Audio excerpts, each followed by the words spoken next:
고민하는 크리스찬 여러분 안녕하십니까? 오늘은 제목은 구원은 인격적 관계이다 입니다. 우리가 구원에 대해서 흔히 오해하는 것이 구원이 꼭 내가 얻는 것, 내가 받는 것이라고 생각하기가 쉽습니다. 그러나 구원은 하나님과 나와의 인격적 관계, 구원하시는 하나님, 나를 구원하시는 하나님과의 나와의 인격적 관계입니다. 마치 우리는 이렇게 구원받다 하는 말에서 꼭 구원을 내가 획득하든지 얻든지 받든지 내가 가지든지 이런 식으로 생각을 하기가 쉽습니다. 그렇다면 내가 내 힘으로 얻어내는 것 아니냐, 어떤 방법이 있는 것 아니냐, 그리고 내가 얻은 것을 내가 놓칠 수도 있는 거 아니냐, 이런 오해가 있을 수가 있습니다. 하지만 실제로 구원받다는 얘기는 구원하다라는 이 동사의 수동태형입니다.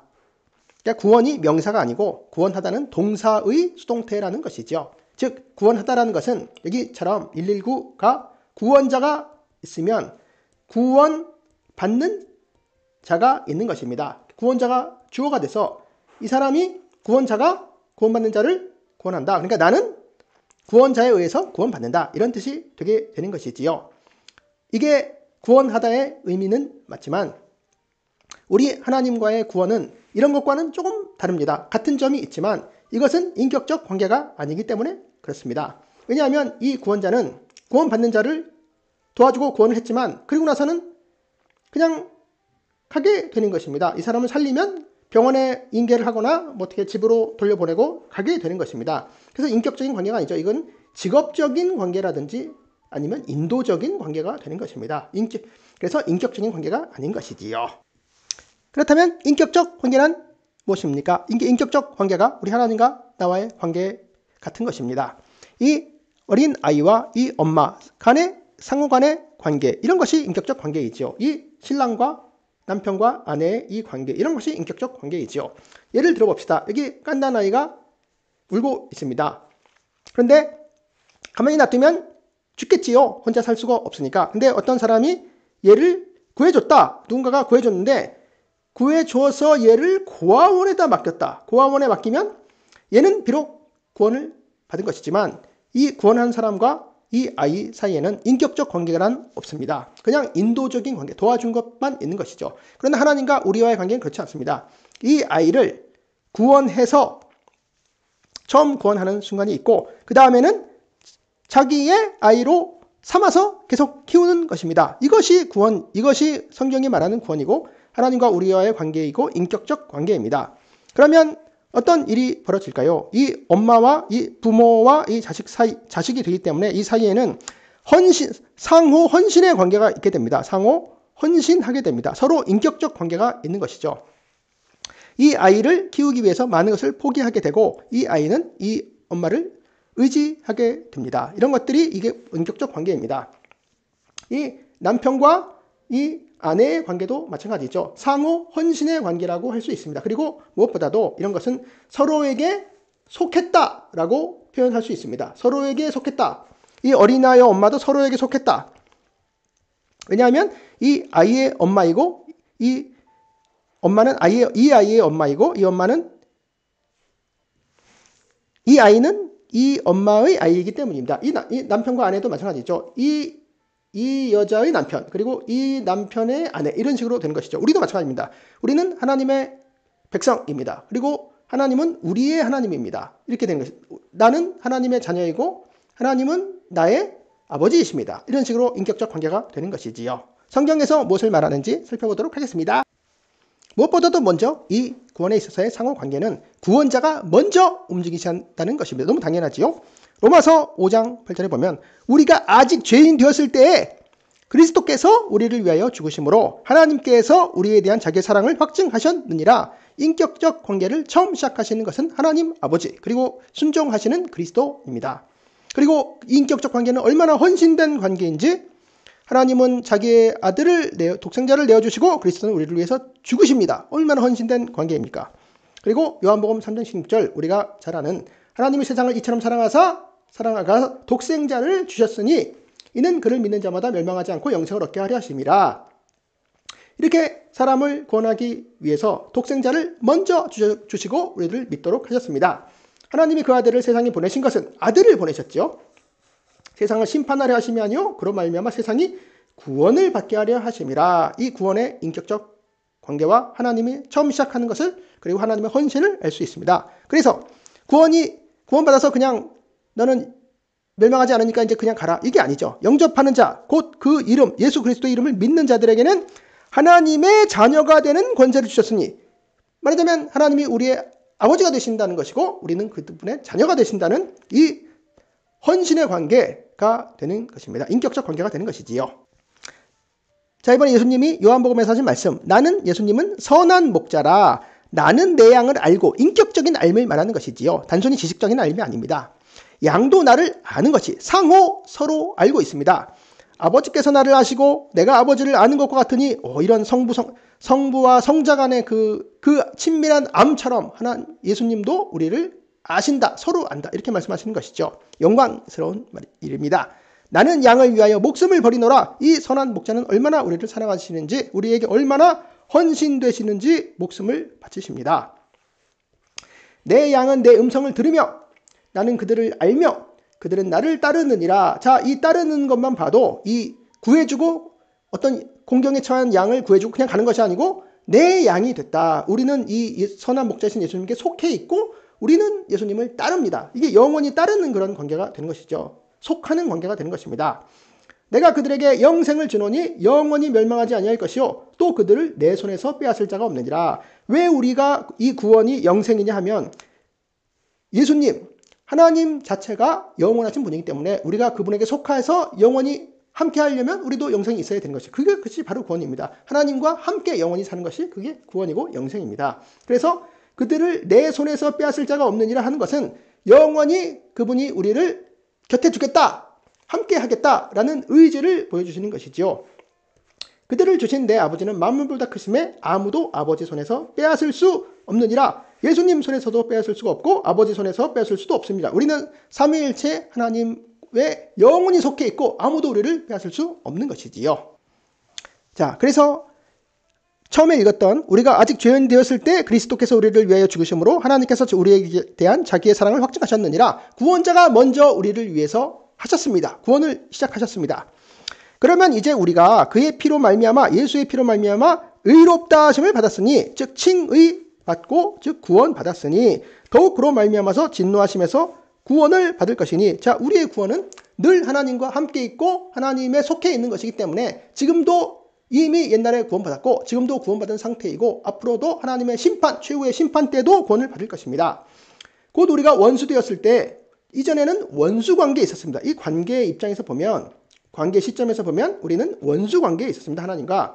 그런데 그때, 바로 그때 먼저 하나님께서 그의 아들의 죽으심으로 말미암아, 예수 그리스도의 죽음으로 말미암아 하나님과 화목하게 되었은즉 우리는 원수 관계에서 화목하게 된 관계가 되었습니다. 이것이 바로 구원입니다. 하나님과 화목하게 된 관계, 하나님께 속하게 된 관계, 화목하게 된 자로서는 더욱 그의 살아나심, 즉 예수님의 부활로 말미암아 구원을 받을 것이니라.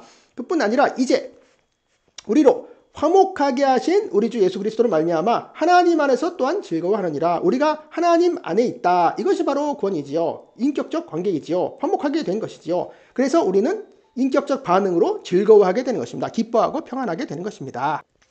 예수께서 말씀하셨습니다. 누가복음에서 내가 너에게 이르노니 이와 같이 죄인 한 사람이 회개하면, 죄인 한 사람이 회개했다는 것은 이것은 처음에 회개하고 구원받았다는 얘기죠. 회심했다는 얘기죠. 거듭났다는 얘기죠. 그때 하늘에서는 하나님 계신 것입니다. 회개할 것 없는 의인 아홉으로 말미암아 기뻐하는 것보다 더하리라. 더 이 천국에서는 엄청난 기쁨이 있다는 이야기죠.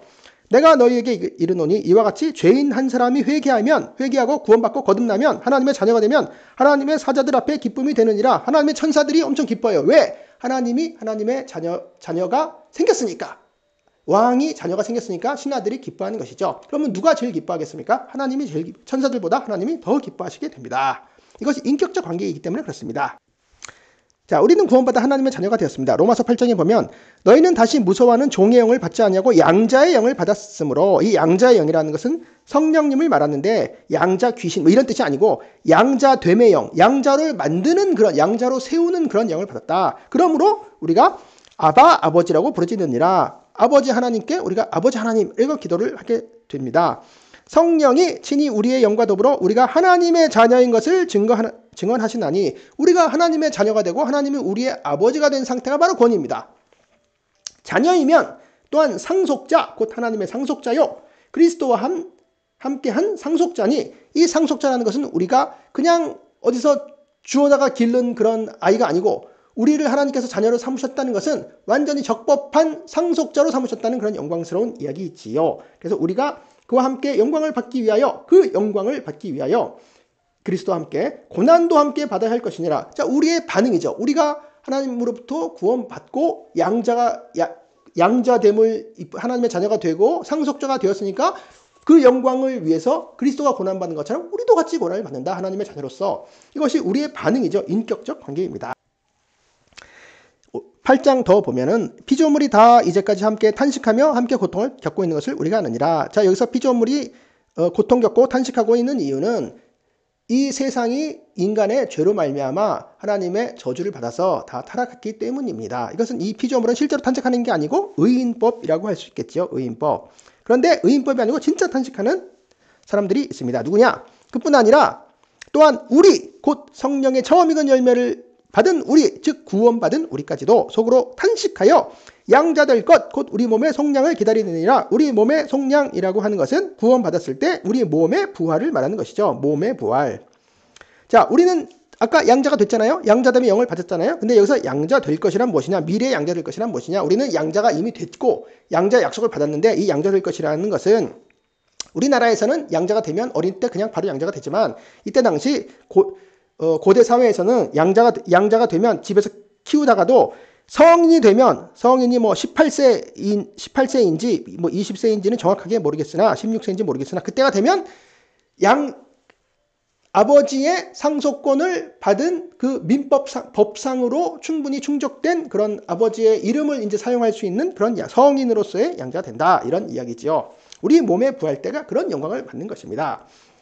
이와 같이 성령도 양자됨의 영인 성령도 우리의 연약함을 도우신다. 이거 얼마나 인격적인 관계입니까? 우리는 마땅히 기도할 바를 알지 못하나 오직 성령이 말할 수 없는 탄식으로 우리를 위하여 친히 간구하시느니라. 성령님께서 우리를 사랑하시고 탄식하시고 기도하시고 책임지시는 것이지요. 마음을 살피시는 이가 성령의 생각을 아시나니 이는 성령이 하나님의 뜻대로 성도를 위하여 간구하심이니라. 이런 헌신된 관계가 인격적 관계이고 이것이 바로 구원의 관계입니다. 이번엔 구약성경 에스겔서의 말씀을 봅시다. 내가 난 것을 말하건대 하나님께서 이스라엘 백성들을 상징적으로 말씀하시는 것이죠. 내가 날 때 네 배꼽절을 자르지 아니하였고 너를 물로 씻어 정결하지 아니하였고 내게 소금을 뿌리지 아니하였고 너를 강보로 싸지도 아니하였나니 신생아가 태어났을 때 부모가 있는 자식이라면 응당 받아야 할 그런 것들을 하나도 받지 못했다. 고아 어린이 같이 애기처럼 됐던 거였다. 아무도 너를 돌보아 이 중에 한 가지라도 내게 행하여 너를 불쌍히 여긴 자가 없었으므로 내가 나던 날에 내 몸이 천하게 여겨져 내가 들에 버려졌느니라. 그때 내가 하나님이 내 곁으로 지나갈 때 내가 피투성이가 되어 발짓하는 것을 보고 내게 이르기를 너는 피투성이라도 살아있으라. 다시 이르기를 너는 피투성이라도 살아있으라. 2번 말씀하신 것은 강조하는 것이죠. 하나님의 이 구원하시는 하나님이 어떻게 시작하시는지, 어떻게 긍휼하심을 끌어올리시는지를, 인격적 관계를 어떻게 맺기를 시작하시는지가 잘 나타나 있습니다.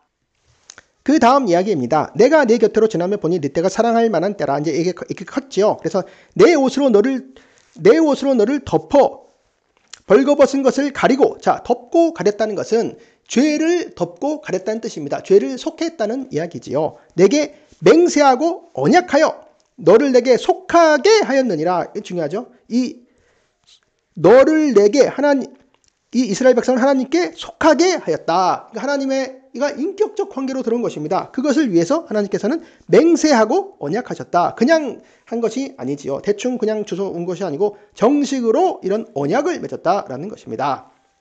여호와의 말이니라. 그리고 내가 물로 내 피를 씻어 없애고 내게 기름을 바르고 물로 내 피를 씻어 없앴다는 것은 죄를 사하여 줬다는 이야기고 내게 기름을 발랐다고 하는 것은 영광스럽게 거룩한 자로 만들었다라고 하는 것이죠. 그리고 코걸이를 코에 달고 귀걸이를 귀에 달고 화려한 왕관을 머리에 씌웠나니 이것은 왕비, 여왕을 말하는 것이지요. 이와 같이 내가 그 문으로 장식하고 가는 배와 모시로 수놓은 것을 입으며 또 고운 밀가루와 꿀과 기름을 먹음으로 극히 곱고 형통하여 왕후의 지위에 올랐느니라. 하나님의 왕비가 됐다는 것입니다. 이 구약 성경에서는 이스라엘을, 하나님의 백성을 하나님의 아내로 설명하는 경우들이 많습니다. 에스겔서에도 그렇고 호세아에서도 그렇습니다. 근데 그것이 신약에도 있습니다.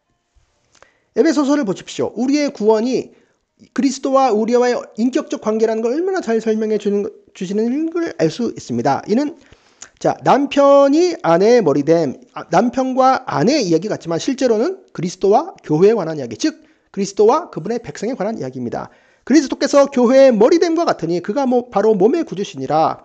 교회가 그리스도에게 하듯 아내들도 남편에게 복종할지어다. 그러니까 남편과 아내로 그리스도와 교회를 설명하고 있습니다. 남편들아, 아내 사랑하기를 그리스도께서 교회를 사랑하시고 그 교회를 위하여 자신을 주심같이 하고, 얼마나 헌신된 관계입니까? 얼마나 인격적인 관계, 헌신되고 속한 관계, 자기에게 속한 관계입니까? 이는 곧 물로 씻어 말씀으로 깨끗하게 하사 거룩하게 하시고, 아까 에스겔서에 나온 말씀이랑 비슷하지요? 죄를 사하여 주시고 거룩하게 하셨다. 자기 앞에 영광스러운 교회로 세우사. 이거 로마서에 나타나는 말씀이랑도 비슷하죠. 영광스러운, 우리 양자돼서 하나님의 영광에, 그리스도의 영광에 참여한다. 티나 주름 잡힌 것이나 이런 것들이 없이 거룩하고 흠이 없게 하려 하심이라. 이 비밀이 크도다. 나는 그리스도와 교회에 대하여 말하노라. 이것은 사실 아내와 남편과의 관계 이야기가 아니고 그리스도와 교회에 관한 이야기지요.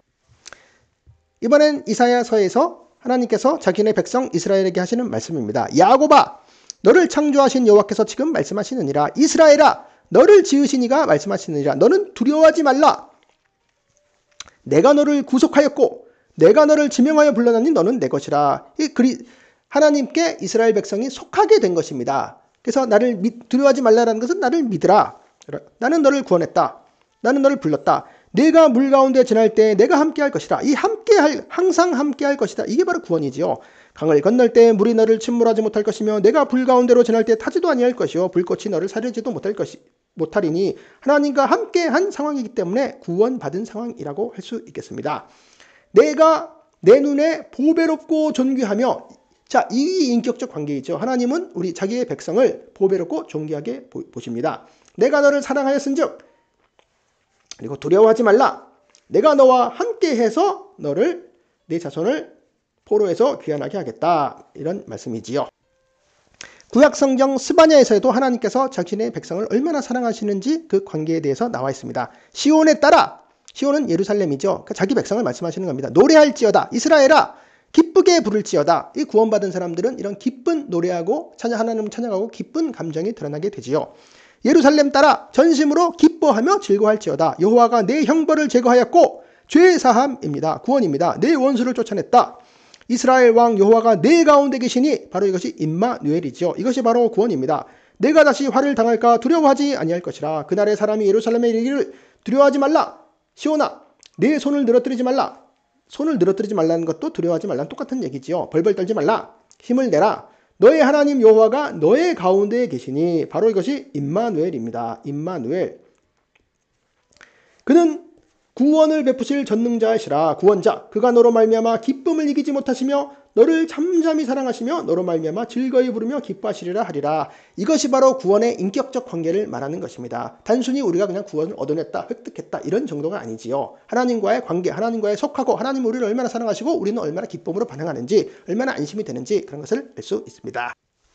자, 오늘의 마지막 성경 구절입니다. 이사야서에 보면 구원받은 우리 하나님의 백성들, 우리가 어떻게 반응하는지 보라.